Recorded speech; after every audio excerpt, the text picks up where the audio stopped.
এই সরকারের 21 সদস্য বিশিষ্ট উপদেষ্টা পরিষদ দিয়ে কার্যত দেশের এই সংকটকালীন সময় এই ভালনারেবল সিচুয়েশনে দেশ চালানো, দেশকে সঠিক পথে রাখা ডিফিকাল্ট।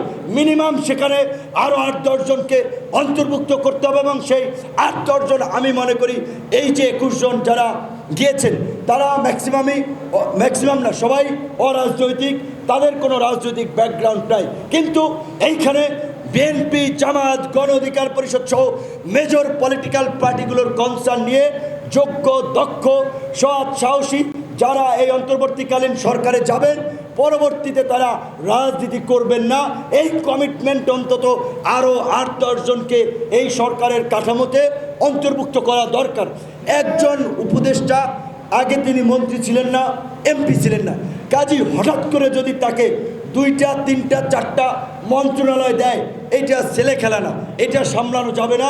সেটা আশা করি সরকারের উপদেষ্টা সরকার বিবেচনা করবে। আমরা এই কথাগুলো বিভিন্ন মহলে তাদের কাছে পৌঁছে দেওয়ার চেষ্টা করছি। আজকের বিষয়ের আলোকে আমি একইভাবে বলবো, আজকে আমি দেখেছি গতকালকে রূপপুরে গাজী গোলাম দস্তগীর সাহেব তার একটা টায়ারের ফ্যাক্টরি সম্ভবত জ্বালিয়ে দিয়েছে। এই টায়ার ফ্যাক্টরির মালিক যদি গাজী হয়েও থাকে, এইখানে হাজার হাজার মানুষ চাকরি করত, সেই মানুষেরা কিন্তু বিভিন্ন মতের ছিল। এই যে একটা ফ্যাক্টরিতে আগুন দেওয়ার ফলে এই যে মানুষগুলো কর্মহীন হলো, এই যে দেশের অর্থনীতির ক্ষতি হলো, এই যে যারা আগুন দিয়েছে তারা এই ক্ষতি পুষিয়ে দিতে পারবে না।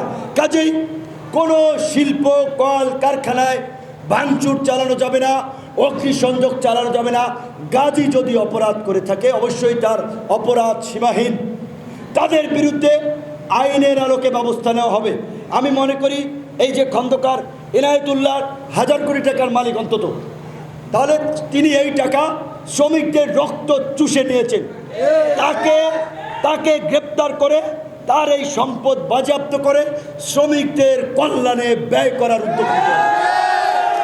ঠিক একইভাবে বসুন্ধরা, এসালমের মতো মাফিয়া, লুটেরা, অর্থ পাচারকারী ব্যবসায়ী গোষ্ঠীর যারা অর্থ পাচার, অপরাধ, ভূমিদস্যুতায় জড়িত, অনতি বিলম্বে তাদেরকে গ্রেপ্তার করে তাদের সম্পদ বাজেয়াপ্ত করে জনগণের কল্যাণে ব্যয় করতে হবে। কিন্তু এই সমস্ত মালিকদের কোনো প্রতিষ্ঠানে হাত দেওয়া যাবে না, ভাঙচুর করা যাবে না। প্রয়োজনে আপনাদের যদি অভিযোগ থাকে আইন শৃঙ্খলা বাহিনীর সহায়তা নিয়ে সেখানে যাবেন, আইন নিজের হাতে তুলে নেওয়া যাবে না। আপনাদেরকে অনুরোধ করছি। আর বিশেষ করে আজকে একটা কথা, আজকের আমি যাদের বক্তব্য শুনেছি, বক্তব্যে আমি সন্তুষ্ট না।